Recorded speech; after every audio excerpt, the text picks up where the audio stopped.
네, 시간이 되었습니다. 5월 3일 주일 예배를 하나님께 드리겠습니다. 함께 묵상 기도 드리겠습니다.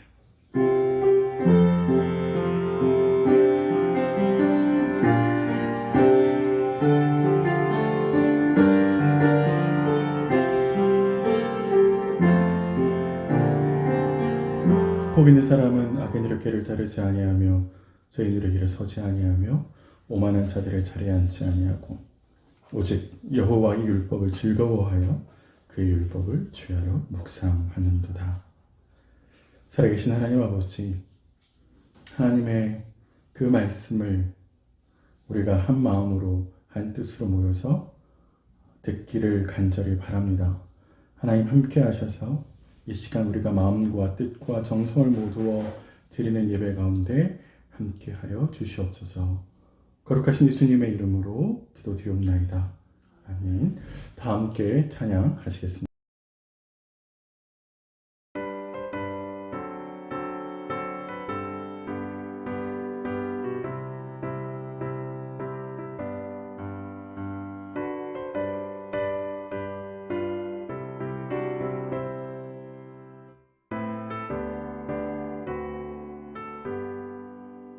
주의 음성을 내가 들으니 사랑한단 말일세. 믿는 마음으로 주께 가오니 나를 영접하소서. 내가 매일 십자가 앞에 더 가까이 가오니 구세주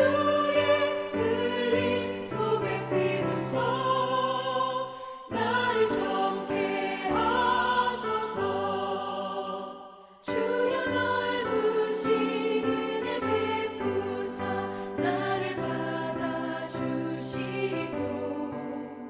나의 품은 뜻 주의 뜻같이 되게 하여 주소서.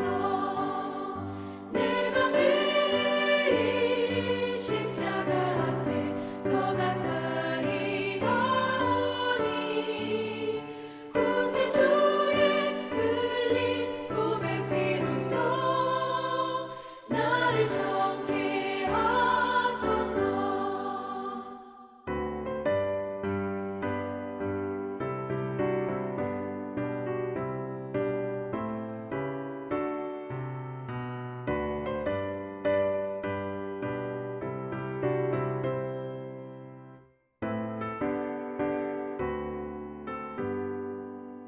주의 보좌로 나아갈 때에 어찌하니 기쁠까. 주의 얼굴을 항상 배우니 더욱 진득합니다. 내가 매일 십자가 앞에 더 가까이 가오니 구세주의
곳에서 높임을 받으소서. 내가 밟는 땅 주님의 땅이니 하늘이 주의 이름 높이 올리며 넓은 바다가 주를 노래해. 모든 만물 주를 경배해. 모든 입술 주를 찬양해. 천지를 만드신 만물의 통치자 높임을 받으소서. 내 평생에 주의 이름 높이며 어느 곳에서든지 주님을 예배하리라. 내가 밟는 모든 땅 아버지의 영광이 선포돼야 하리. 찬양하며 주님을 예배할 때 하늘 가득한 주의 영광 보리라. 나를 통하여 나의 입술을 인하여 주의 이름 높임을 받으소서.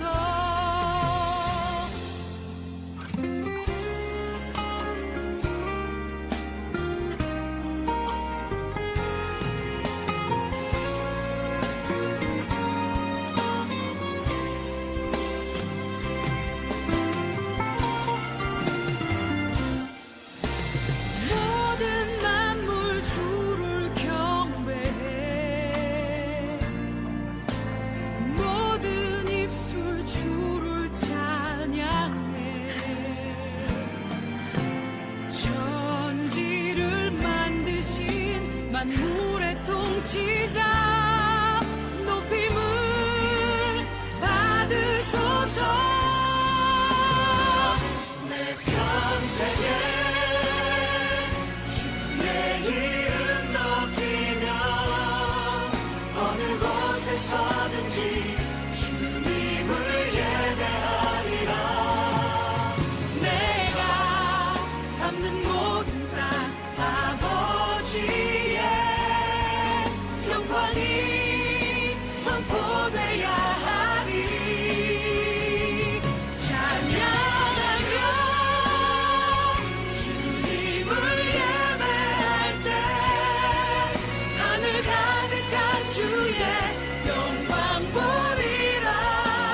나를 통하여 나의 입술을 인하여 주의 이름 높임을 받으소서. 나를 통하여 나의 입술을 인하여 주의 이름 높임을 받으소서.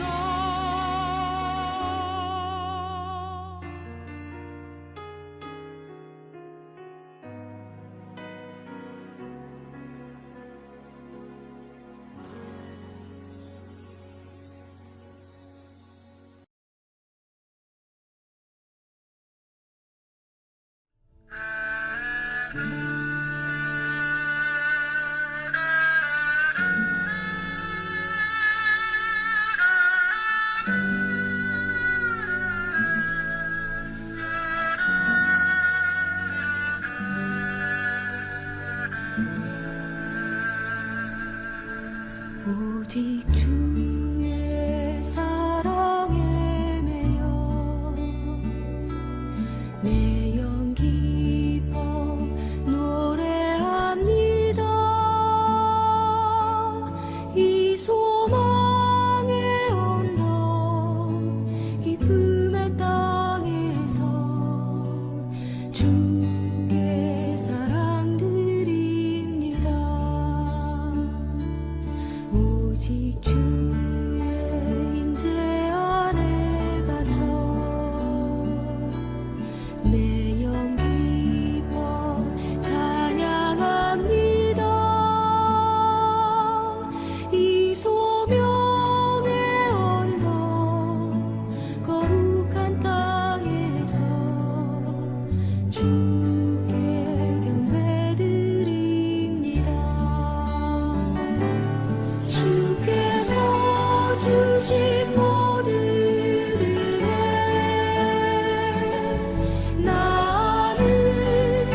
우리 이 시간에는 지난 한 주간 삶을 되돌아보시면서 성철과 묵상기도 하나님께 드리겠습니다.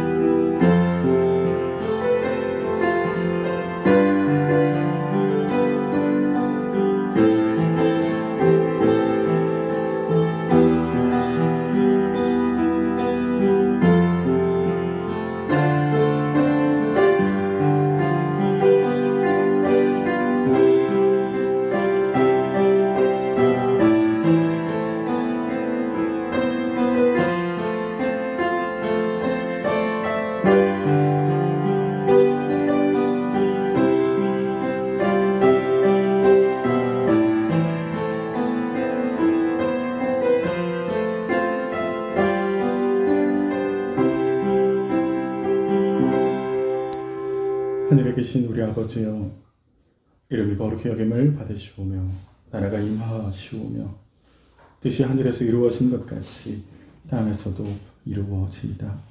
오늘 우리에게 일용할 양식을 주시옵고 우리가 우리에게 죄전자를 사하여 준 것 같이 우리 죄를 사하여 주시옵고 우리를 시험에 들게 하지 마시옵고 다만 악에서 구하시옵소서.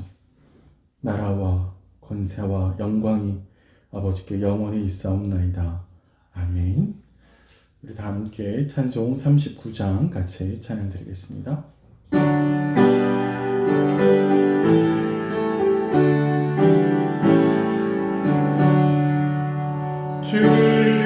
주를 바르려 몸이 성거든 주 크신 뜻에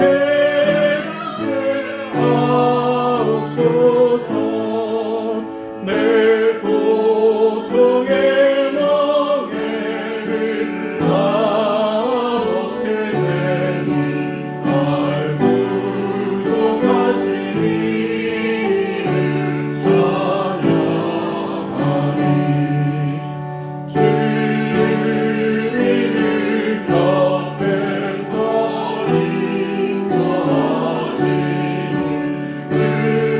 거룩한 나라가 이루어지네. 정왕이와 싸워서 늘 승리하니 그 영광 주께 돌려 찬양하리.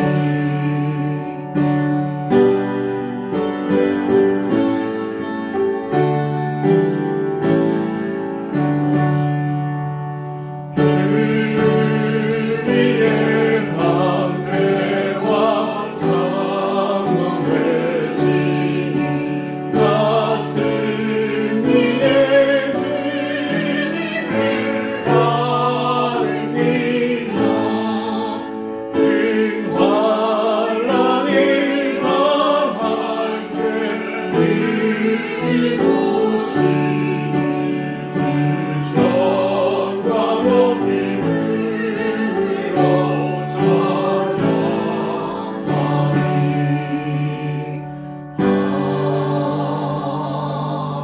찬양하리. 찬송가 뒤에 있는 교동문 95번 가정주일 말씀을 함께 교독하시겠습니다. 95번 가정주일 말씀 함께 교독하시겠습니다. 내가 사람의 방언과 천사의 말을 할지라도 사랑이 없으면 소리나는 구리와 울리는 괭가리가 되고 내가 예언하는 능력이 있어 모든 비밀과 모든 지식을 알고 또 산을 옮길 만한 모든 믿음이 있을지라도 사랑이 없으면 내가 아무것도 아니요 내가 내게 있는 모든 것으로 구제하고 또 내 몸을 불사르게 내줄지라도 사랑이 없으면 내게 아무 유익이 없느니라. 사랑은 오래 참고 사랑은 온유하며 시기하지 아니하며 사랑은 자랑하지 아니하며 교만하지 아니하며 무례히 행하지 아니하며 자기의 유익을 구하지 아니하며 성내지 아니하며 악한 것을 생각하지 아니하며 불의를 기뻐하지 아니하며 진리와 함께 기뻐하고 모든 것을 참으며 모든 것을 믿으며 모든 것을 바라며 모든 것을 견디느니라. 사랑은 언제까지나 떨어지지 아니하되 예언도 패하고 방언도 그치고 지식도 헤아리라. 그런즉 믿음, 소망, 사랑 이 세 가지는 항상 있을 것인데 그 중에 제일은 사랑이라. 아멘. 이 시간 육순범 집사님, 현병희 성도님 나오셔서 우리를 대표해서 기도해 주시겠습니다. 오늘도 하나님의 평강이 온 세상에 함께 하시기를 기도합니다.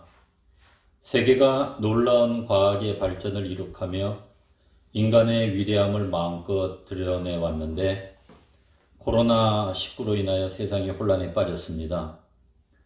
우리나라를 포함해서 지구촌에는 누적 확진자가 340만 명, 사망자가 24만 명이 넘었습니다. 세계의 왕래가 정지되었습니다. 병마의 확산으로 우리의 일상생활이 깨어졌습니다. 우리는 스스로 우리의 약함과 한계를 인정하고 회개합니다. 온 세계가 회개하고 주께 돌아오는 계기가 되기를 원합니다. 그러나 그동안 자연스러웠던 일상의 생활을 자유롭게 하지 못하게 되면서 지난 일상이 저절로 되었던 것이 아니라 하나님께서 주신 은혜였음을 깨닫게 하심에 감사드립니다. 이 시간 하나님께 간구드립니다. 코로나 바이러스가 더 이상 확산되지 않고 하루빨리 이 위기를 잘 극복할 수 있도록 하여 주시옵소서. 바이러스 감염으로 고통받고 있는 모든 이들이 긍휼히 여기시어 치유와 회복, 구원의 은혜를 베풀어 주시옵소서. 방역과 치료에 최선을 다하는 정부, 복지부, 의료진, 자원봉사자들에게 축복하여 주시고 그들의 건강을 지켜 주시옵소서.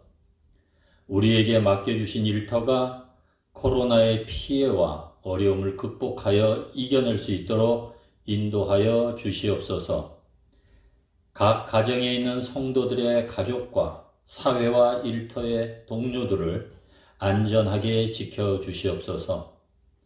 예배를 위하여 기도를 드립니다. 코로나 확산은 현장 예배의 중단과 변형이라는 생각하지 못했던 상황을 만들었습니다. 우리가 하나님께 소망을 두고 주신 말씀을 묵상하고 순종하며 마음의 평강을 누리는 하나님 자녀들이 되게 하옵소서. 지금 이 시간 믿음의 공동체가 각 가정에서 하나님께 소망을 두고 하나님을 찬양하며 예배드립니다. 믿음의 가정들이 가장을 중심으로, 믿음의 공동체가 장로회를 중심으로, 우리나라가 대통령과 새로 선출된 국회를 중심으로 하나님이 기뻐하시는 세상을 만들어 나가기를 간절하게 기도합니다. 하나님 아버지, 코로나19로 세상이 어렵고 힘든 시기에 놓여있는 작금의 상황에서 저희 지체들이 경제적으로 많은 어려움에 처해 있습니다. 하지만 우리의 전부가 되시는 주님께서 연약함을 강함으로 부족함을 풍족으로 채워주실 것을 기대하며 감사합니다.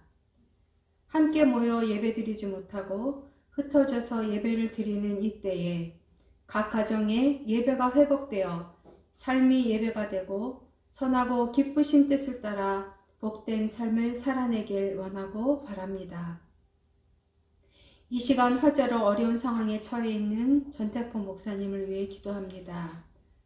긍휼을 베풀어 주시고 잘 수습할 수 있는 길과 돕는 자의 손길들을 보내주시길 원합니다. 이 시간 말씀을 듣겠습니다. 말씀을 준비하신 목사님을 영육간에 강건하게 하시고 성령님께서 함께 하셔서 전하는 자와 듣는 자가 동일한 은혜를 받는 귀한 시간 되기를 원합니다. 우리의 주인이 되신 주님께 감사의 마음으로 드리는 헌금을 기뻐 받아주시고 드려진 헌금이 주님의 뜻에 합당하게 잘 사용되기를 원합니다. 이 모든 말씀 예수 그리스도 이름 받들어 감사하며 기도드렸습니다. 아멘. 아멘.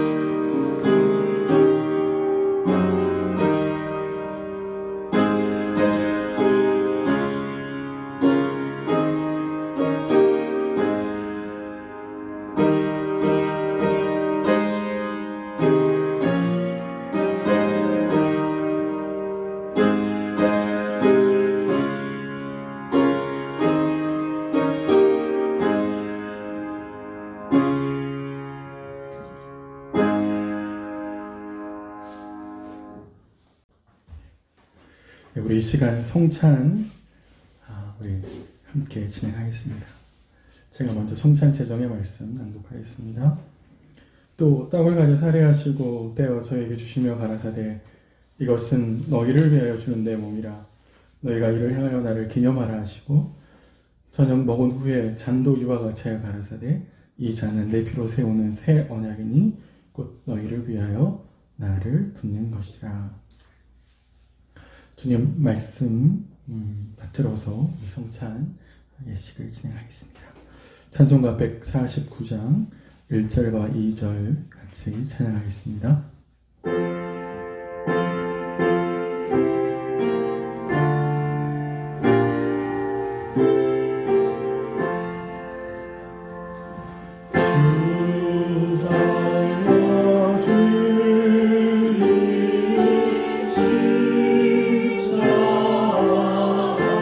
우리가 생각할 때에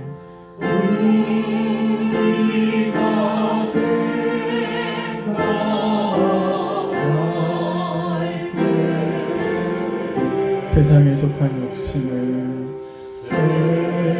세상에 속한 욕심 헛된 줄 알고 버리네 헛된 줄 알고 버리네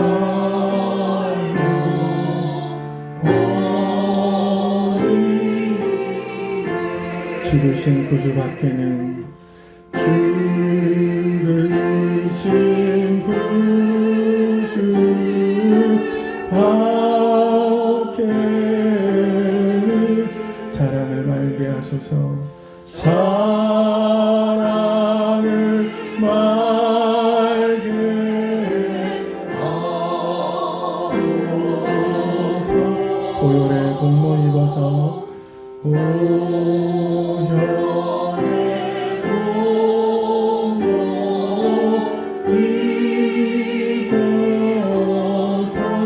교만한 마음을 버리네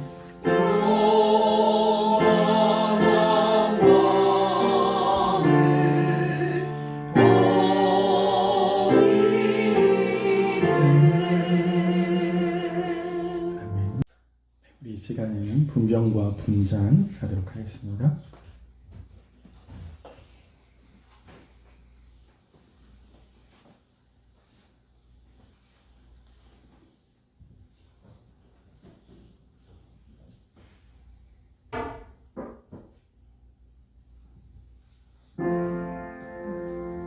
이 떡은 주님 몸입니다. 주님 저희를 위하여서 자신의 살을 찢어 주셨습니다.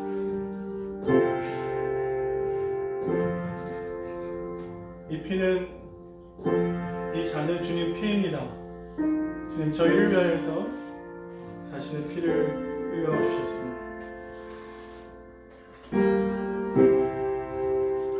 우리 각 가정에 계시는 분들은 지금 이 시간 가족들에게 분병해 주시고요. 분잔해 주시면 되겠습니다.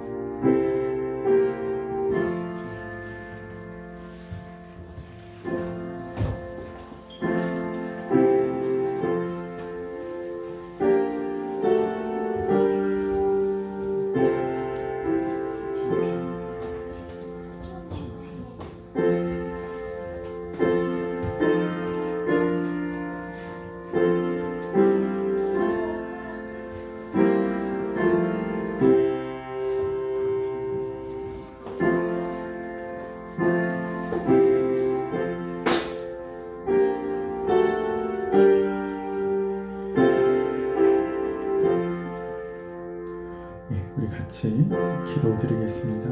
하나님, 주님 저희를 위하여서 살을 찢고 피 흘려 주심에 감사합니다.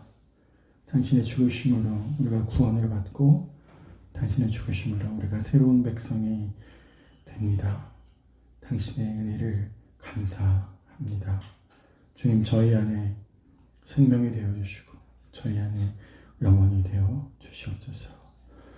예수님의 이름으로 기도드립니다. 아멘. 주님께서 베푸시는 일을 생각하시면서요, 우리 이제 떡을 떼고 잔을 마시겠습니다. 주님께서 우리를 위해서 모든 것을 내어주셨습니다.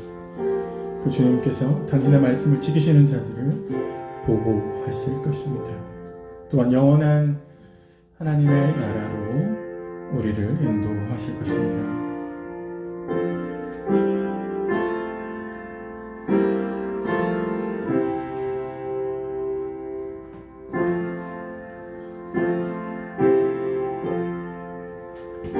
자전과 149장 3절과 4절 같이 찬양드리고 있습니다.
오늘 함께 살펴볼 말씀은 시편 1편 1절부터 6절까지 말씀 함께 살펴보겠습니다.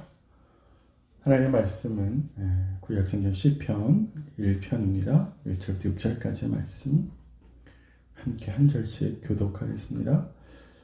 복 있는 사람은 악인들의 꾀를 따르지 아니하며 죄인들의 길을 서지 아니하며 오만한 자들의 자리에 앉지 아니하고 오직 여호와의 율법을 즐거워하여 그의 율법을 주야로 묵상하는도다.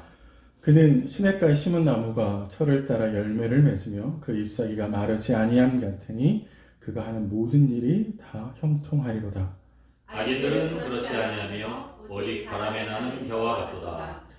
그러므로 악인들은 심판을 견디지 못하며 죄인들이 의인들의 모임에 들지 못하리로다.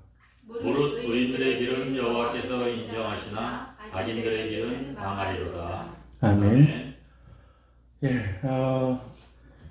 계속 얼굴을 뵙지 못해서 너무 아쉽고 안타깝던데 그래도 이렇게라도 같이 예배 드릴 수 있고 말씀 볼 수 있어서 굉장히 감사합니다. 우리 가족들끼리는 이런 거 하는 거 아니라고 누가 저한테 계속 그렇게 말씀하셨는데요. 그래도 저는 하겠습니다. 우리 가족들과 함께 인사를 좀 나눌까요? 샬롬이라고 좀 인사를 나누겠습니다. 옆 사람 우리 가족 보시면서 샬롬. 샬롬.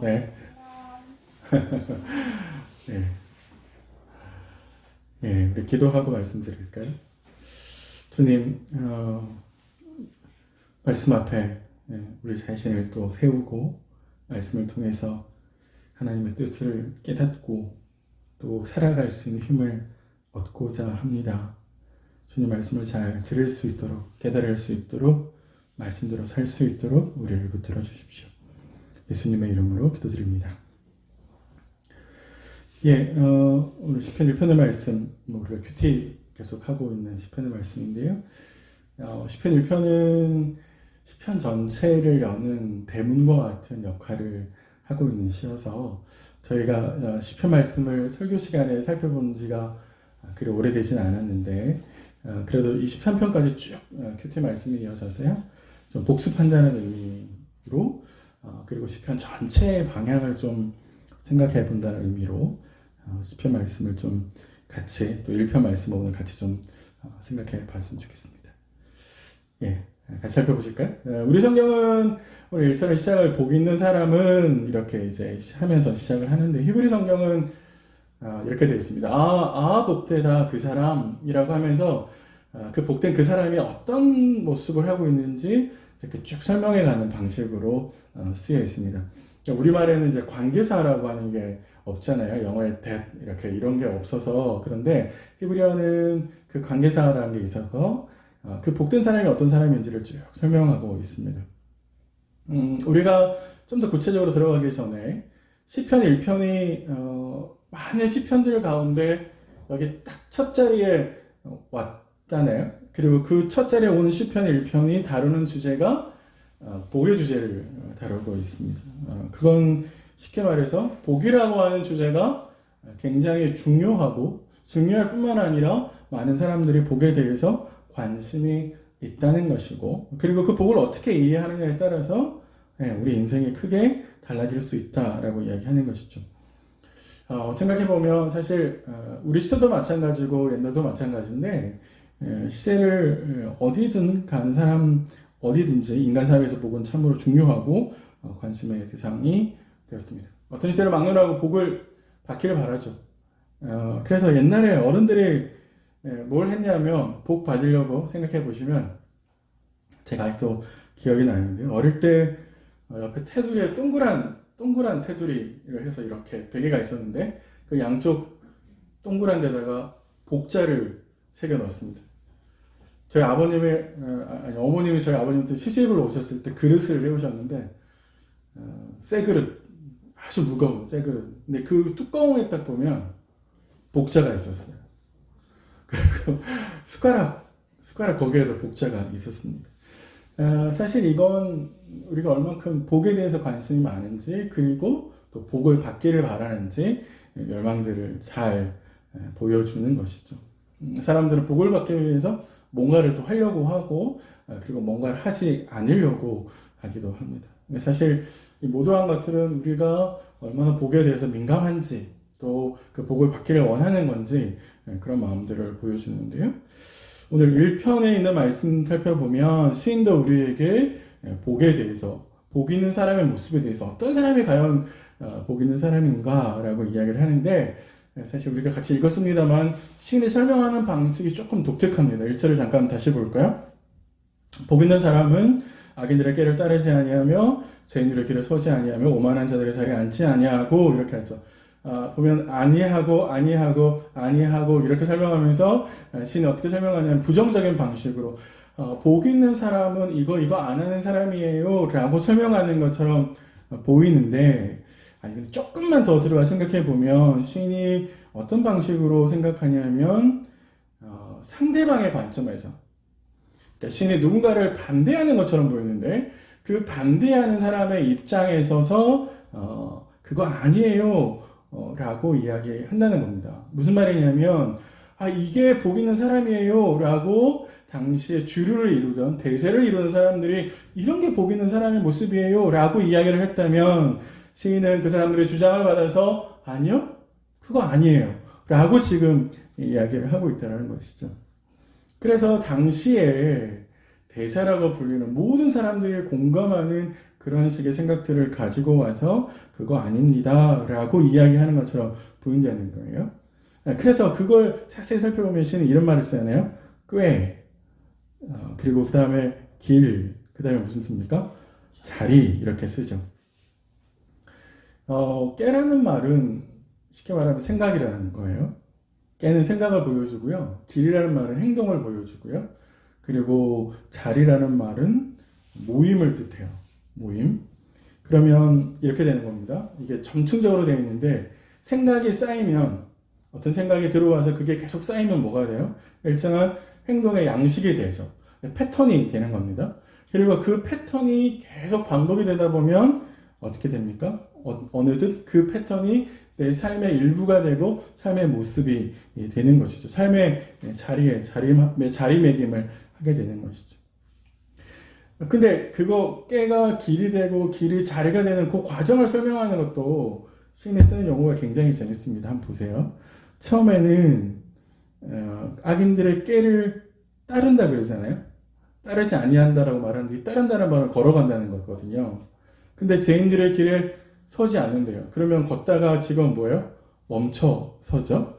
그리고 나서 오만한 자들의 자리에 어떻게 한대요? 앉지 않는데요. 그러면 앉는 거죠. 거꾸로 말하면 생각을 처음에는 따라가서 거기에 서 있다가 어떻게 돼요? 앉아. 움직이는 것에서 어떻게 해요? 움직이지 않는 것으로, 정지하는 것으로 시인이 표현하고 있습니다. 거꾸로 말하면 이건 한 사람의 신앙이 어떻게 물들여져 가고 어떻게 퇴보하는지를 보여주는 그림하고 비슷해 보입니다. 처음에는 한번 해보죠. 그 생각이 들어와서. 그래서 한번 해보고 나면 어떻게 해요? 나중에 익숙해지고 그 익숙해지는 것은 마지막에는 습관이나 생활 방식이 되는 것이죠. 시인이 빗대어서 이야기하면서 우리에게 죄가, 나쁜 것들이, 나쁜 생각에, 나쁜 습성이 그렇게 우리 삶에 들어온다라고 말하는 겁니다. 사탄이 우리를 넘어뜨리려 할 때, 혹은 죄가 우리 속으로 들어올 때 어느 날 갑자기 확 들어오지 않습니다. 우리의 속담에 가랑비에 옷 젖는 줄 모른다 그러잖아요. 죄라고 하는 것이 사탄이 우리에게 교묘히 할 때는 확 물밀듯 들어오지 않고요. 조금씩 들어와요.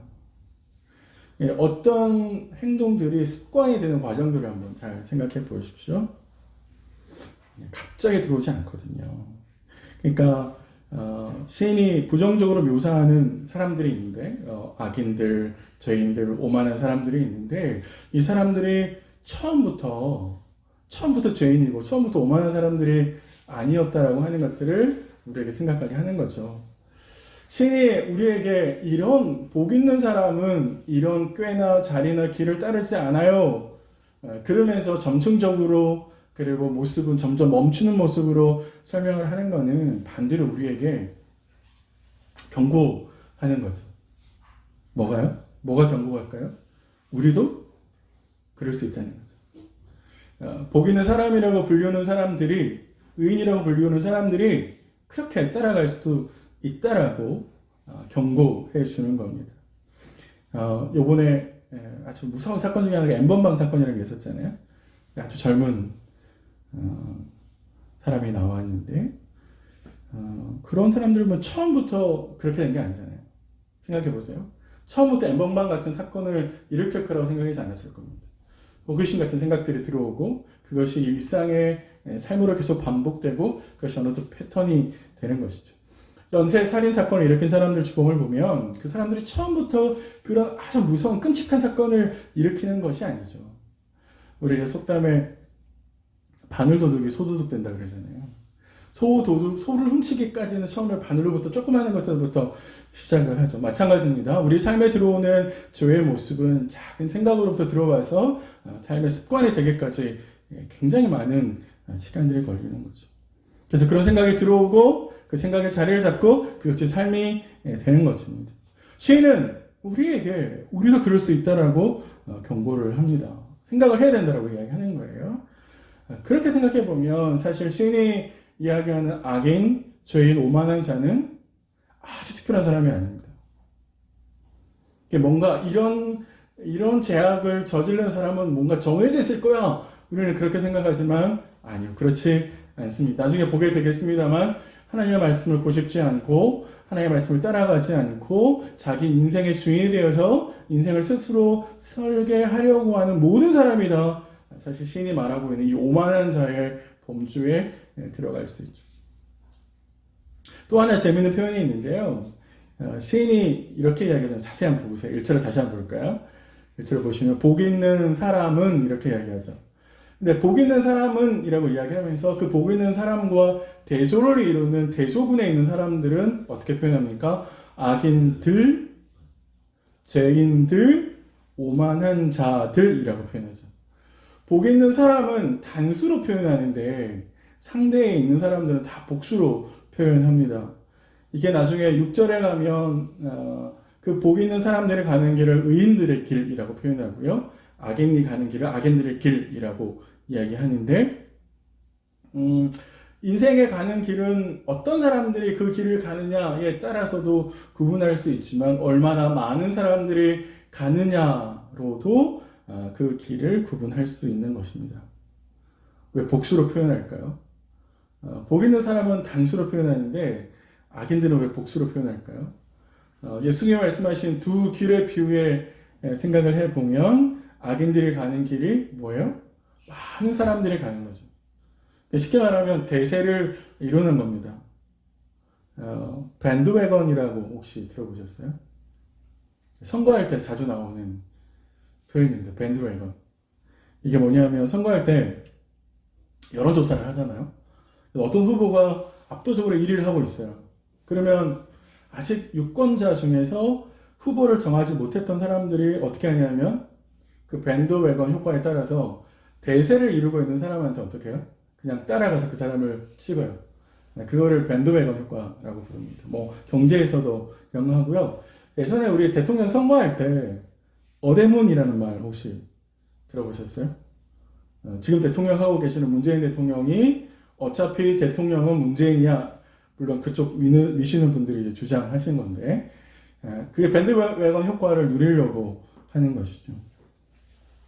사람들이 왜 악인들이라고 표현하면서 왜 그쪽에 사람들이 많을까요? 예수님께서 말씀하시는 거에 의하면 넓은 길로 가는 사람들이 굉장히 많어 라고 이야기를 하셨을 때 왜 사람들이 그 넓은 길로 갑니까? 그게 대세로 보이기 때문에 그래요. 잘 한번 생각해 보세요. 우리는 쉽게 정의가 힘을 만들어낼 거라고 생각하잖아요. 정의가 있으면 반드시 그 정의에 따르는 힘이 있고 효과가 있을 거라고 생각을 하잖아요. 근데 사실은 그 반대죠. 힘이 정의를 만들어냅니다. 무슨 말이냐면 힘은 소수의 사람이 가지는 게 아니라 다수의 사람들이 가지죠. 다수의 사람이 힘을 가지게 되고 그래서 그 다수가 가는 길이 곧 힘이 되는 겁니다. 그래서 대세가 다수가 많은 사람들이 가는 그 길이 정답의 길이고 진리의 길이고 그 길이 정의가 되는 것이죠. 그래서 많은 사람들이 그 길을 따라가게 되는 것입니다.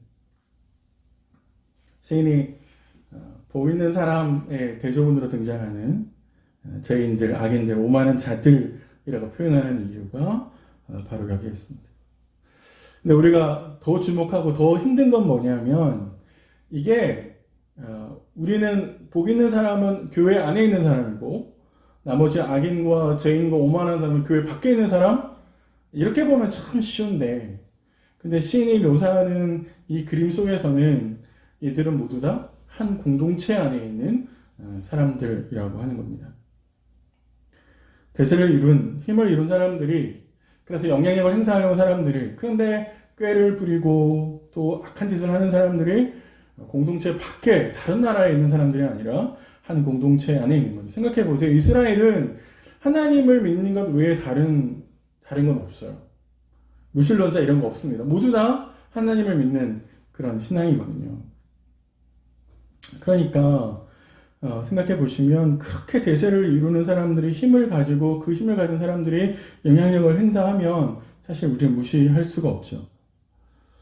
어떠세요? 사실 불법을 행하는 깨를 부리는 사람들이 죄를 짓는 사람들 훨씬 더 잘 되어 가잖아요. 우리 일상에서 보면 이거 부정할 수 없는 사실이거든요. 그렇습니다. 늘 신호 위반한 사람이 빨리 가잖아요. 운전하다 보면 정말 화딱지 나죠. 나는 줄을 서서 계속 기다리고 있는데 막 가는 사람들이 있죠. 겉으로 보면 그런 사람들이 너무 잘 되는 것처럼 보이고 행복한 것처럼 보이고 실제로 행복한 것처럼 보이고 진짜로 만사 형통하는 것처럼 보이죠. 그들을 보고 있으면 그렇게 신앙생활을 하는 사람들을 보면 진짜로 하나님의 능력이 그들을 통해서 역사하는 것처럼 보입니다. 그리고 실제로 겉으로 그렇게 드러나죠. 수입이 많아질 수도 있고요. 뭐 승진할 수도 있고요. 그렇습니다. 근데 신앙생활을 제대로 해서 말씀대로 살려고 애쓰고 그렇게 걸음걸음을 내딛는 그런 사람들의 모습을 보면 어떠세요? 일이 잘 안 되잖아요. 정직하면 일이 잘 안 돼요. 저만 느끼는 현실입니까? 이게 잘 안 돼요.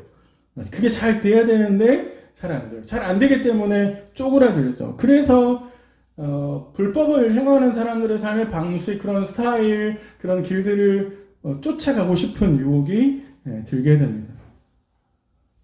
나만 괜히 유별나게 신앙생활을 하고 있는 거 아닌가?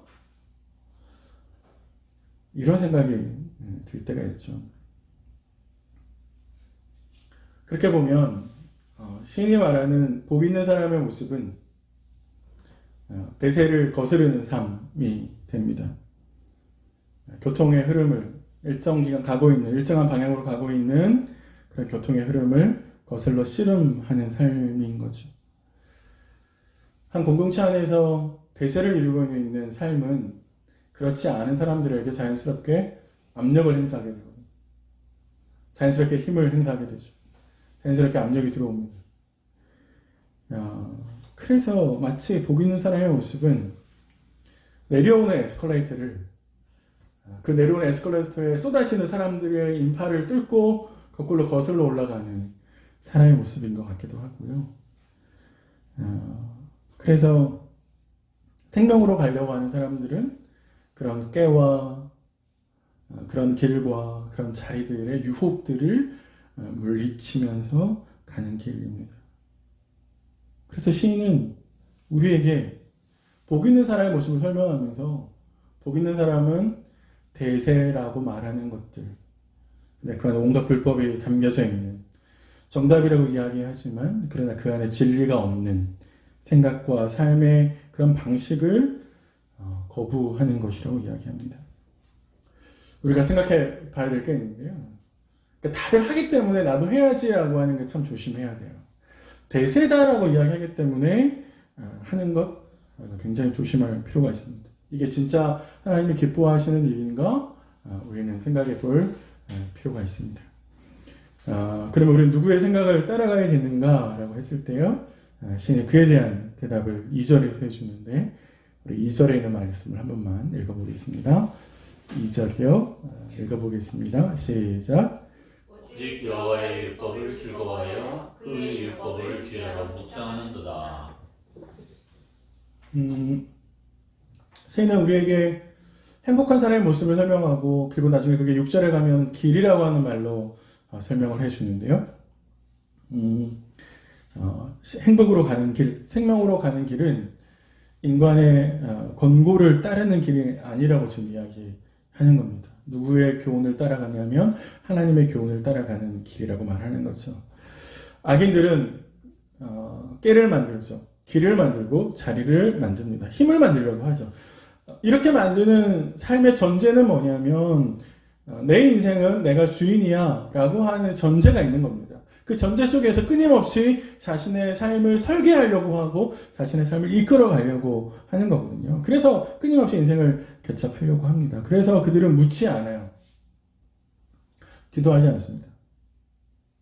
하나님의 뜻이 뭔지 살피려고 하지 않습니다. 근데 신앙생활이라고 하는 건 뭐냐면 신앙생활은 절대로 새로운 길을 개척하는 게 아니에요. 콜럼버스가 대륙을 발견했듯이 마치 새로운 방식, 어떤 새로운 삶의 형태를 만드는 그건 신앙생활이 아닙니다. 신앙생활은 하나님이 이미 제시하시고 만들어 놓으신 길을 따라가는 겁니다. 그거의 전제는 뭐냐면 내 삶의 주인은 내가 아니라고 하는 거예요. 우리 삶의 주인은 누구예요? 하나님이다라고 하는 것을 전제하는 겁니다. 그래서 인생에서 사실 이렇게 속박당하는 거, 누구한테 속박당하고 막 뭐 틀 안에 들어오고 그래서 제 사촌 형님한테 제가 전도를 했을 때 사촌 형님이 나는 어디 묵히는 거 너무 싫어. 대부분 다 그러잖아요. 교회 들어오면 신앙생활하면 뭔가를 계속 못하게 만드는 것 같은 그런 압박감이 우리에게 있잖아요. 근데 성경이 우리에게 요구하는 신앙생활은 그런 거죠. 하나님 안에 묶였을 때, 하나님 안에 속박당했을 때 진짜 자유를 누릴 수 있는 것이죠. 진짜 자유는 진리 안에 있는 것이고 진리가 우리를 자유롭게 한다고 주님의 말씀하십니다. 그래서 그렇게 자유를 누리는 사람들은 하나님께 묻죠. 당신의 뜻이 무엇인지 묻습니다. 그래서 그 뜻을 살피기 위해서 하나님의 말씀을 묵상합니다. 제가 신대원 다닐 때 이스라엘에 갔던 적이 있고 그 이스라엘 가서 통곡의 벽 앞에 갔던 적이 있는데요. 그때 그 통곡의 벽 앞에 검은색 옷을 입고 검은색 모자를 쓴 몇 분이 계셨어요. 의자에 앉아 있었는데 근데 그분들이 뭘 하시냐면 앞에 책을 펼쳐 놓으시고 몸을 이렇게 앞뒤로 흔드시면서 계속 중얼중얼 막 그렇게 해요. 안내하시는 목사님께 저 뭐 하는 거냐고 물었더니 저분들은 랍비고 그래서 율법책을 읽고 율법책을 읽으면서 계속 되뇌인다는 거예요. 그게 뭐 하는 거예요? 오늘 우리가 함께 읽었던 주야로 말씀을 묵상하는 것. 묵상한다라는 말은 사실 이제 동물들이 어르른 막 그런 소리도 있고요. 비둘기들이 짹짹짹거리는 그런 의미도 있는데 사실은 이제 고대인들은 속으로 읽는 걸 그런 개념이 없거든요. 고대인들에게 읽는다라는 개념은 소리를 내서 읽는 겁니다. 그래서 이 묵상한다는 말은 소리를 내어서 읽으면서 이게 무슨 말인지 계속 고민하고 되뇌면서 하나님의 뜻을 찾아가는 행위, 그게 여기 설명되어 있는 묵상한다라는 것이죠. 마치 본문이 살아있는 사람인 것처럼 그래서 자신을 고민하고 있는 것을 본문에게 묻고 본문의 대답을 들으려고 하는 것, 그게 묵상한다라고 하는 겁니다. 제게 이런 일이 있었는데 제가 어떻게 할까요? 이렇게 대답하고 질문하고 대답하는 것인데 이거는 하나님의 관점에서 하나님의 뜻을 물으려고 하는 거죠. 하나님의 시각에서 세상을 바라보려고 하는 노력입니다. 하나님의 뜻을 이루려고 애쓰는 모습이죠. 예를 들어 보면 이런 거죠. 누군가 불편한 관계에 있어요. 불편해졌어요. 어색해요. 만나기 힘들어요. 관계가 틀어졌어요. 그러면 어떻게 해요? 깨를 부리는 사람들을 보면 어떻게 하겠습니까? 계산을 합니다. 이 사람하고 계속 관계를 유지하는 것이 내게 도움이 되나 끊어버리는 게 도움이 되나 그런 손익을 계산을 해서 이 관계를 유지할지 말지를 생각할 수 있습니다. 묵상하는 사람은 어떻게 될까요? 하나님의 뜻을 묻는 사람들은 어떻게 해야 됩니까? 이 문제를 하나님이 어떻게 바라보고 계실까라고 하는 관점에서 생각하고 바라보죠. 그냥 평화를 위해서 무조건 아유 미안해 내가 잘못했어. 우리 남편들이 그렇게 하잖아요. 가정의 평화를 위해서 무조건 아유 내가 미안해 이렇게 하잖아요. 이거 말고 아닌 분도 계신가 보죠. 네. 네. 현장에 아닌 분이 계시다고 지금. 네. 그런 거 아니고요. 하나님의 마음으로 바라보고 하나님 이걸 어떻게 풀어야 될까요? 지혜를 구하는 것? 그렇게 하는 거죠. 그래서 묵상한다라고 하는 것은 단순하게 성경을 읽고 곱씹고 이게 이런 뜻이구나 이거 아니고요. 그거 묵상한다는 게 아니고 하나님의 말씀을 내 삶의 패턴으로 삼는 거예요. 아까 우리 깨가 들어오면 깨가 계속 쌓이면 뭐가 된다고요? 생활 양식이 된다고 그랬잖아요. 그게 인생의 길을 만든다고 그랬잖아요. 똑같아요. 마찬가지로 묵상한다라고 하는 것은 인간의 깨가 아니라 누구의 생각이요? 하나님의 생각이 내 삶에 들어오고 그 생각에 쌓이면 그 생각이 내 삶의 패턴이 되고 그래서 내 삶의 양식이 되어서 그게 내 인생의 길을 만들어가는 것. 그게 성경이 우리에게 묵상한다라고 하는 것의 의미를 전달하는 겁니다. 그러니까 습관적으로 말씀 읽는 거 아니죠. 큐티를 위한 큐티. 우리 이런 거 막 하잖아요. 큐티 나눔하니까 가서 무슨 말은 해야 되는데 그래서 큐티를 위한 큐티. 우리 아이들한테 제가 저희 집도 마찬가지인데 매일 성경 시키면 아이들이 숙제하듯 매일 성경을 하거든요. 우리 교회 어른들도 막 그러실지 모르겠어요. 숙제하듯 이거 이번 주에 묵상 나눔 해야 되는데 우리 하고 아니 그런 방식 말고요. 그런 차원은 성경이 이야기하는 묵상하는 차원이 아니고요. 성경의 생각을 계속 듣는 거죠. 그래서 그 생각이 내 안에 삶의 방식이 되고 습관이 되고 그 생각이 내가 삶의 어떤 일들을 결정하고 판단하는 기준이 될 수 있도록 그렇게 만들어진 방식, 그것이 시인은 우리에게 생명의 길로 안내하는 방식이다라고 이야기를 합니다. 그게 바로 인생을 복된 인생이라고 이야기한다는 거예요. 이런 말 혹시 들어보셨어요? 자연이 진공을 허용하지 않는 것처럼 권력도 공백을 허용하지 않는다.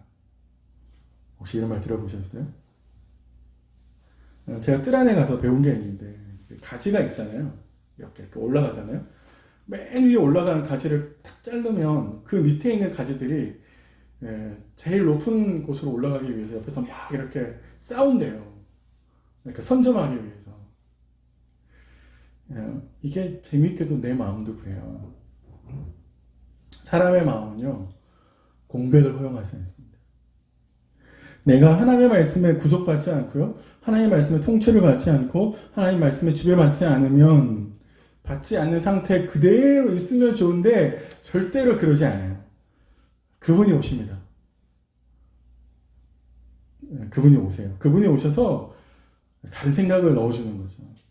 그분이 주인 행세를 하려고 합니다. 그래서 말씀을 가까이 하고 그 말씀의 운물에서 하나님의 뜻을 길러오지 않으면 악인들의 깨와 길과 자리가 어느덧 내 삶을 물들여 가는 겁니다. 그게 진짜 무서운 거예요. 우리가 부지런하게 말씀을 가까이 하고 그 말씀을 내 삶으로 옮겨와야 하는 이유가 여기에 있습니다. 그렇게 부지런하게 말씀을 옮겨오는 사람을 시인이 어떻게 묘사하냐면 3절에 이렇게 묘사하죠. 시냇가에 심은 나무다 이렇게 이야기를 하는데요. 한번 읽어볼까요? 3절요? 3절 한번 읽어보겠습니다. 읽어볼게요. 시작. 그는 시냇가에 심은 나무가 철을 따라 열매를 맺으며 그 잎사귀가 마르지 아니한 것 같으니 그가 하는 모든 일에 다 형통하리로다. 시인이 드는 비유는 지금까지 그가 설명한 말을 응축해서 딱 보여줍니다. 이거 굉장히 재밌는데 이스라엘의 기후는 매우 건조해요. 그러니까 우리 다 뜰 안에 가보셨잖아요. 뜰 안에는 이렇게 그 수로에 나무들이 이렇게 막 있거든요. 근데 그거 너무 쉽게 우리 할 수 있는데 이스라엘은 그렇지 않아요. 매우 건조한 기후이기 때문에 물을 얻기가 굉장히 어렵습니다. 그런 곳에서 나무가 자라기가 쉽지 않죠. 그걸 생각해 보면 그런 나무의 모습은 악인들이 득실거리는 그런 사회 속에서 있는 의인의 모습과 유사하죠. 또 시냇가에 심은 나무는 시인의 설명에 의하면 강바닥에 뿌리를 내리잖아요. 그리고 그곳에 양분을 빨아들이거든요. 그건 마치 의인이 율법을 양분으로 삼아서 살아가는 것과 동일한 모습을 보여주는 겁니다. 그래서 이 나무는 이스라엘의 혹독한 기후에서도 결코 시들지 않죠. 그래서 3절에 보시면 철을 따라서 잎사귀가 마르지 않고 열매를 맺는 그런 모습을 보여주죠. 추수 때가 되면 싱싱한 열매를 맺어내는 그런 나무를 보게 됩니다. 그래서 시인이 이렇게 결론을 내려요. 그가 하는 모든 일이 다 형통하리로다. 형통이라는 말을 오해하시면 안 돼요. 이거 예전에 저희 어머님이 좋아하는 찬송가 가사기도 한데 예전 찬송가에는 434장이었는데 나의 갈 길 다가도록 예수 인도하시니 끝에 무슨 일을 만나든지 만사 형통하리라 이렇게 끝나잖아요. 근데 진짜 그래요? 예수 믿으면 만사 형통해요? 예수 믿어 오셨더니 만사 형통하시던가요? 요셉의 인생이 만사 형통했습니까? 요셉이 그랬어요? 요셉의 인생을 생각해보면 진짜 꼬이고 꼬이는 인생이 요셉의 인생이잖아요. 그림에도 성경은 요셉의 인생을 형통하다고 이야기하거든요. 웃기죠. 그러니까 우리가 생각하고 있는 형통이라는 거는 그 사람이 계획하고 그 사람이 생각하는 모든 일들이 이살천리로 다 잘 되는 거 이거를 우리 형통이라고 생각하는데 그거의 전제는 그의 인생의 주인이 자기라고 생각하기 때문에 그래요. 근데 형통이란 말은 그 반대예요. 그가 생각하는 뜻이 잘 이루어지는 게 아니라 하나님의 뜻이 그를 통한 하나님의 뜻이 평탄하게 이루어져 가는 것. 그것이 끊임없이 현실의 삶에 비춰지는 것. 그걸 성경에서는 형통이라고 이야기를 합니다. 요셉을 생각해 보세요. 하나님이 요셉을 향한 뜻이 그렇게 이루어져서 애굽의 총리로 세우고 그 애굽의 총리가 되는 덕에 결국에 이스라엘의 남은 사람들이 거대한 민족으로 이룰 수 있도록 역할을 하게 되는 거거든요. 그래서 형통이란 그를 향한 하나님의 뜻이 이루어져 가는 것을 말합니다. 나무로 치면 나무는 어떤 기후 속에서도 마르지 않고 열매를 맺는 푸른 잎을 맺는 걸 말하는 거고요. 의인으로 말한다면 그 의인은 악인들이 득실거리는 그런 조건 속에서도 결코 그의 신앙과 그의 신앙의 절개가 굴하지 않고 살아가는 삶을 의미합니다. 그래서 말씀에 신앙의 뿌리를 내리는 사람은 결코 흔들리지 않는 거죠. 지겹도록 말씀 속에서 신앙의 자양분을 빨아들여야 되는 이유가 여기에 있습니다. 그 말씀을 붙들어야 한다고 계속해서 제가 지겹게 말씀드리는 이유가 여기에 있습니다. 아니요. 그러니까 꼭 큐티만 해야 돼. 이거 아니고요. 말씀을 가까이 하는 거예요. 큐티는 그 말씀을 가까이 하는 방식이지 그 방식이 아닙니다. 어쨌든 우리는 말씀을 가까이 해야 되고 그 말씀을 드려야 됩니다. 그렇게 해야 시냇가에 심은 나무처럼 살 수 있죠. 그런데 악인은 어떻습니까? 정반대의 이미지를 보여주거든요. 4절에 보시면 오직 바람에 나는 겨와 같다라고 이야기합니다. 의인은 시냇가에 심은 나무라고 비유를 했는데 악인은 바람에 나는 겨. 퀴즈를 해보셨어요 혹시? 제가 어릴 때 시골에서 콩 타작을 해가지고 그 알맹이 이렇게 끄집어낼 때 퀴즈를 하거든요. 퀴즈를 계속 하다 보면 알맹이는 무겁기 때문에 어떻게 해요? 내려앉죠. 근데 겨는 껍질은 가벼워서 바람에 날아갑니다. 어떤 바람에도 흔들리지 않는 나무, 그게 신이 말하는 시냇가에 심은 나무인데 아주 조그마한 바람에도 확 날아가 버리는 겨. 굉장히 이미지를 대조시켜 주죠. 근데 더 대조적인 건 뭐냐면 우리가 앞서서 생각했을 때 악인이나 오만한 자, 죄인들을 사실 그 사람들이 그 사회 속에서 대세라고 이야기하는 사람들이잖아요. 이게 진리고 이게 정답이라고 이야기하는 사람들이거든요. 인생은 이렇게 사는 거야 라고 말하는 사람들이거든요. 그런데 주류라고 이야기하는, 다수라고 이야기하는 사람들이 근데 그래서 자신들의 힘이라고 생각하는 그런 사람들이요. 근데 진짜 시인은 그 사람들 나중에 가면 뭐라는 거예요? 겨와 같다는 거죠. 겨는 아무런 힘이 없습니다. 그래서 결국에 정말 뭐가 있는 것처럼 보이는 그 사람들의 실체는 겨에 지나지 않는 겁니다. 그래서 그들의 겉모습과 실제 사이에는 엄청난 차이가 있는 것이죠. 매우 단단한 힘이 있는 것처럼 보이지만 실제로는 어떤 힘도 없는, 그들이 추구했던 것들이 사실 그들을 바람 앞에서 붙들어주지 못한다고 하는 것들을 이야기해 줍니다. 성경은 종종 바람을 심판에 비유하거든요. 하나님의 심판 앞에서 그들의 인생을 붙들어주지 못한다는 거예요. 생각나세요? 제가 어릴 때 자주 불렀던 노래 중에서 돈으로도 못 가요 하나님 나라, 이런 노래가 있었잖아요. 그들이 추구하는 돈, 명예, 지위가 심판의 바람 앞에서 그들을 지켜주지 못한다는 겁니다. 물론 이렇게 속삭이는 거죠. 돈은 우리에게 속삭입니다. 내가 지켜줄 수 있다라고. 지위는 우리에게 그렇게 속삭입니다. 내가 지켜줄 수 있다라고 속삭입니다. 하지만 지켜주지 못하죠. 그들이 가진 꾀가, 길이, 그리고 자리가 그들을 보호하지 못한다고 이야기합니다. 이게 말씀을 가볍게 여긴 인생의 모습이에요. 하나님의 말씀을 무시한 인생의 모습입니다.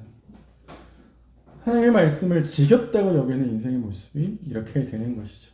스스로가 인생의 주인이 되어서 사는 사람의 모습을 저는 이룰 수 있다고 생각합니다. 진짜 성공한 것처럼 보이고 진짜 많은 것을 가진 듯 하지만 정작 하나님의 심판 앞에서는 아무것도 내놓을 수 없는 인생이 되는 거죠. 그것이 시인이 악인들의 모습이라고 이야기를 합니다. 우리가 살아가는 시대에 보면 주를 이루는 사람들은 가진 사람들이고 여기서 말하는 악인들이고 죄인들이고 오만한 자들인데 근데 시인은 그들이 진짜 가진 게 아니다라고 이야기를 하고요. 바람에 나는 겨와 같다고 이야기를 하는데 시인이 그렇게 말하는 이유가 있습니다. 파티 같은 거 하면 주인공이 언제 등장합니까? 전 파티를 잘 안 해봐가지고 모르겠는데 원래 주인공은 항상 마지막에 등장하잖아요. 5절이 올 때까지 사실 재밌게도 시인은 하나님이 뭔가를 한다라고 말하지 않았어요. 우리가 같이 읽어본 2절에 여호와의 율법이라고 한번 나오긴 하고요.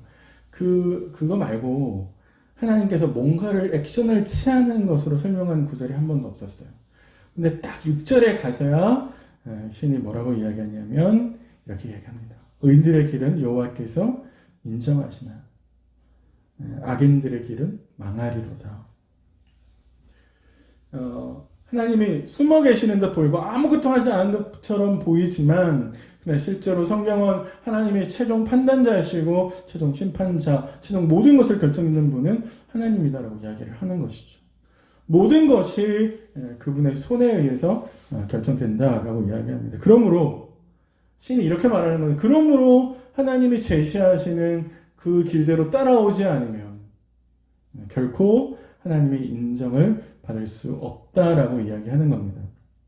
사실 우리 성경은 인정한다라고 번역을 했는데 이거는 보호한다라고 번역할 수 있습니다.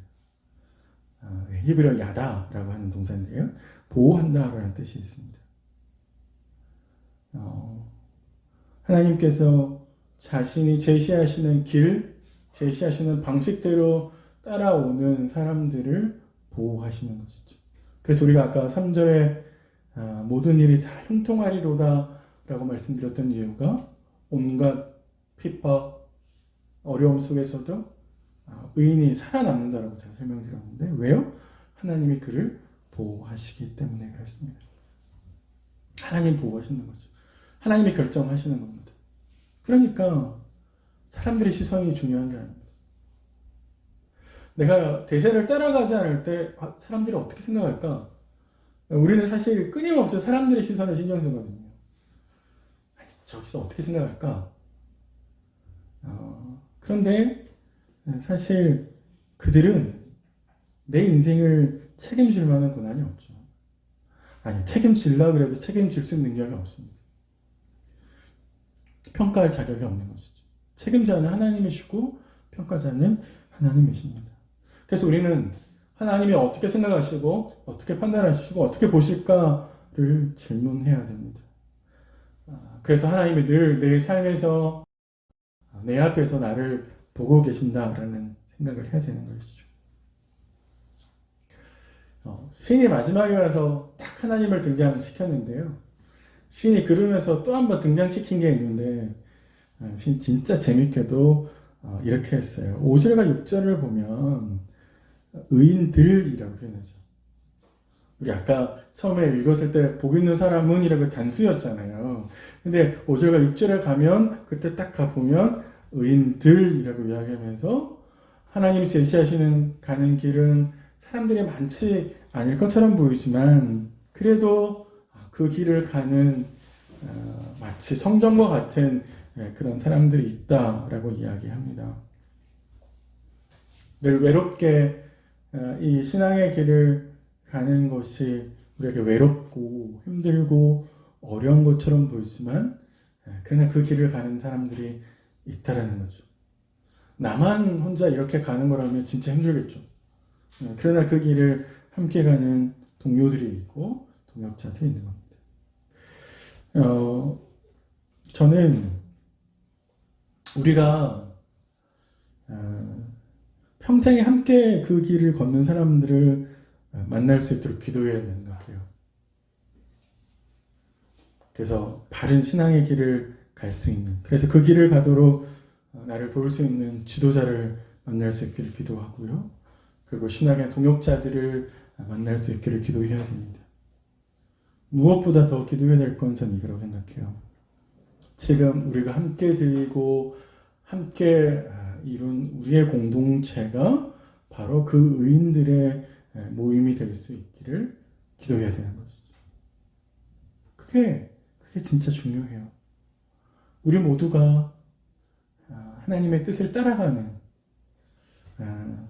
서로에게 버팀목이 되어줄 수 있는 동역자가 될 수 있는, 나 혼자만 그 길을 간다고 생각해 보세요.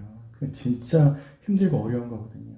그러나 함께 그 길을 가는 사람들이 있다면, 무엇보다 도 하나님이 계시다면 우리는 그 길을 걸어갈 수 있을 것 같습니다. 말씀을 정리할까요? 시편 1편은 우리에게 지금 어떤 인생의 길을 걷고 있냐라고 질문을 합니다. 당신은 지금 당신이 가시는 그 길은 어떤 길입니까? 그리고 행복의 길로, 의인들의 길로, 생명의 길로 가는 길을 우리에게 소개합니다. 그 길은 하나님의 말씀이 제시하는 길이고, 그 하나님의 말씀을 끊임없이 묵상하면서 갈 수 있는 길이라고 말합니다. 곱씹고 생활 양식으로 만들고 인생의 길이 되게 하는 것입니다. 지금 내가 걷고 있는 이 길이 내 모험 미래를 결정할 수 있다라고 시인은 말합니다. 바라건대 오늘 말씀을 듣는 우리 모두가 좁은 길을, 말씀의 길을, 생명의 길을 걸으면서 우리 공동체 모두가 그 길 위에서 함께 만날 수 있기를, 또 그 길 위에서 우리를 기다리시는 주님을 만날 수 있기를 예수님의 이름으로 축원드립니다. 함께 기도하겠습니다. 하나님 아버지, 오늘 우리가 어떤 인생의 길을 걸어왔는지, 그리고 또 어떤 인생의 길로 걸어가야 할지 생각하게 도와주십시오. 시편이 제시하는 의인의 길, 복된 사람의 길, 말씀의 길, 생명의 길, 그 길 위에서 우리 모두가 함께 만나게 하시고 그 길에서 기다리시는 주님을 저희들이 만날 수 있기를 간절히 바랍니다. 주님의 말씀을 따라가는 저희들의 인생이 될 수 있도록 도와주십시오. 거룩하신 예수님의 이름으로 기도드립니다. 아멘. 우리 말씀 생각하시면서 나 무엇과도 주님을 바꾸지 않으리 같이 찬양하겠습니다.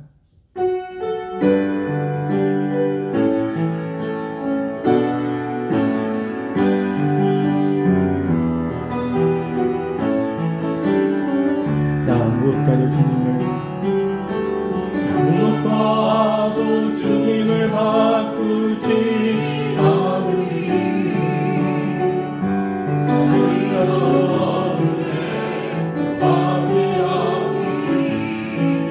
오직 주님만이 내 삶의 도움이시니 주의 얼굴 보기 원합니다. 주님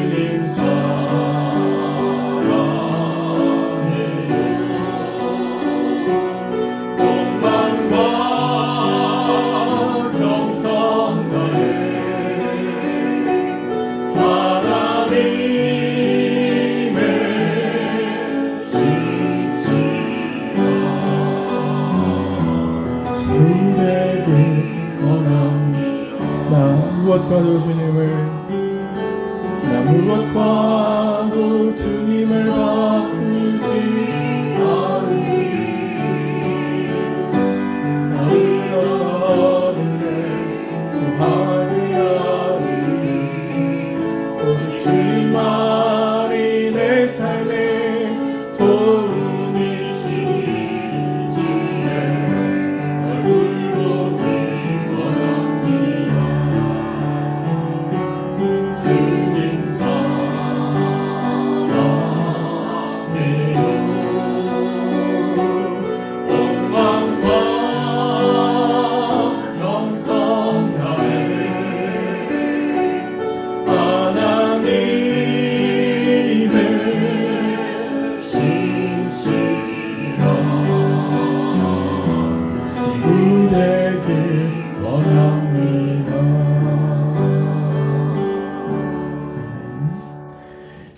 우리 같이 가족들끼리 손 잡으시고요. 주부에 남아있는 축복기도 함께 고백하겠습니다. 주 예수 그리스도의 은혜와 하나님의 사랑과 성령의 교통하심이 우리 우리와 함께 있기를 원합니다. 아멘.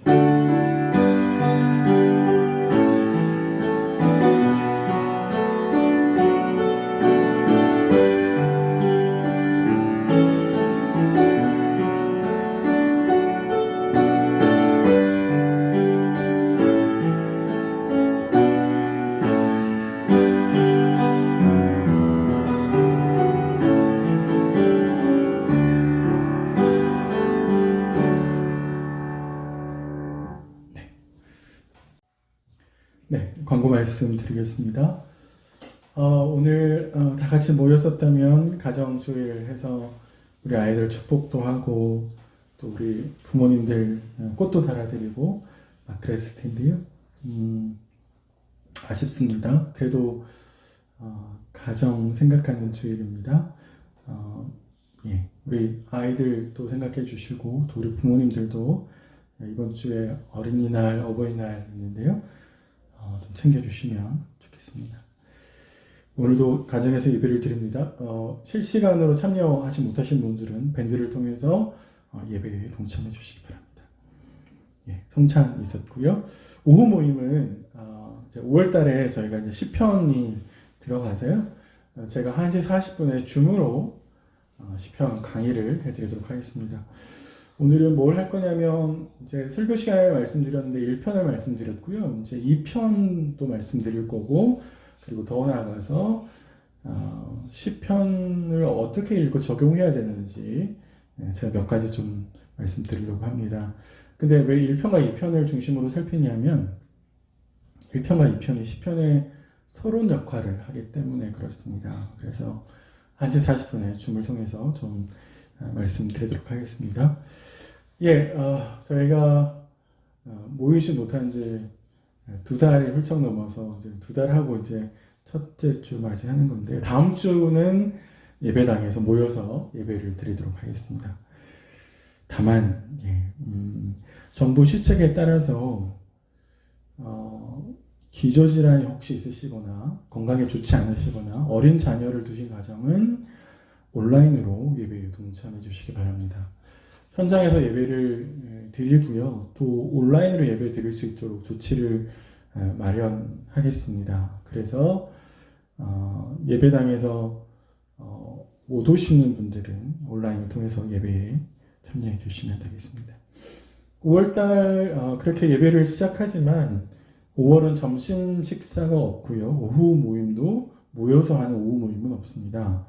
그래서 온라인으로 시편 강의하고 나눔을 계속 진행할 계획입니다. 그래서 잘 동참해 주시면 좋겠습니다. 광고 드렸는데요. 혹시 점심시간에 참여하지 못하신 분들은 녹화를 해서 또 보실 수 있도록 해드리는데 그걸 어디서 보시냐면 디지털위원회에서 유튜브에 믿음의 교회 채널을 만들었습니다. 이제 꽤 많이 이제 열심히 이제 하셔가지고 만들어 주셨거든요. 그래서 검색에 믿음의 교회 채널이라고 검색하시면 믿음의 교회 저희 유튜브 채널을 만날 수도 있고 들어오셔서 구독을 제 유튜버들이 하는 거 구독, 좋아요 눌러주세요 막 이런 거 광고하는 거 같네요. 좋아요는 안 누르셔도 되는데 구독을 해주시면 왜냐하면 게다가 이제 저희가 이번 코로나로 인해서 이제 온라인 플랫폼을 만들었는데 이걸 계속 활용할 생각입니다. 그래서 설교도 계속 올라가고요. 월요일부터는 아침 묵상의 형식으로 시편의 말씀들을 잠깐이지만 아침 묵상 형태가 올라가고요. 또 제가 계속 강의하는 내용들이 지속적으로 올라가서 언제 어디서나 보실 수 있도록 마치 이제 온라인 디지털 도서관 같은 그런 개념으로 저희들이 만들려고 합니다. 그래서 검색해서 다 들어오셔서 구독해 주시면 감사하겠습니다. 혹시 부족한 거는 우리 디지털위원회에서 또 광고해 주실 겁니다. 오늘 생일자 계시네요. 우리 김명현 교우님 8일날 생신이십니다. 우리 박수로 생일 축하드리겠습니다.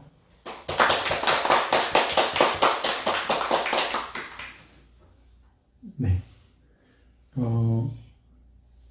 주보 아랫면에 보시면 헌금을 하실 수 있는 계좌번호를 적어놨습니다. 혹시 잊으시고 헌금을 하지 못하신 분들은 아래 계좌로 무기명으로 헌금을 보내주시면 감사하겠습니다. 예, 우리 이제 기도하고요. 식사하러 가겠습니다. 기도하겠습니다. 떨어진 지 꽤 시간이 흘렀습니다. 우리 공동체를 향한 그리움이 하나님 쌓여갑니다.